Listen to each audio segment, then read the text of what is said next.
Can I finally master English grammar articles in just one video? English grammar articles, a, and the, can be super confusing, even for learners who've been studying for a while.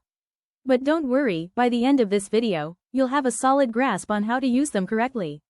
We'll break it down in a way that's easy to understand, and you'll be able to use articles like a pro. The thing is, not all languages use articles, or they might have very different rules. For example, in some languages, you just don't need to specify if you're talking about something in general or something specific. But in English, articles are crucial because they help specify whether you're talking about something general or something specific. This can be tricky because it feels a bit arbitrary at first. Articles can also change the meaning of your sentence completely. Imagine saying, I'm going to the store, versus, I'm going to store.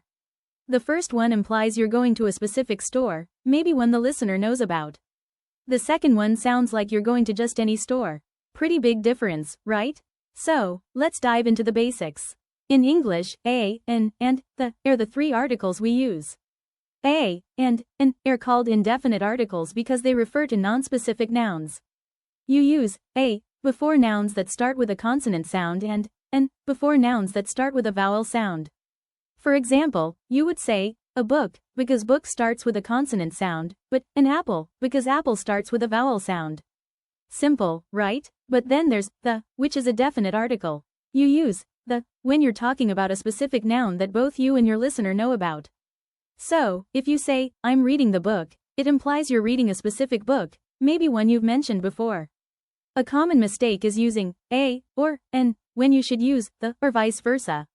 For instance, saying, I'm going to the store, but I don't know which one. Here, you should use a store because you're talking about any store, not a specific one.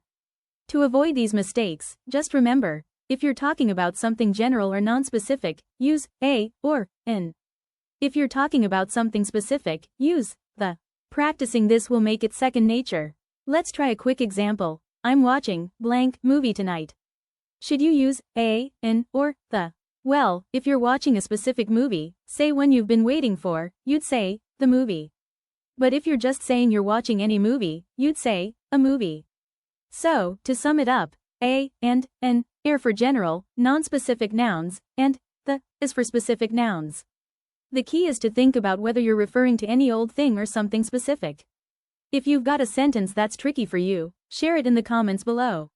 If you found this video helpful, give it a like and subscribe for more English grammar tips.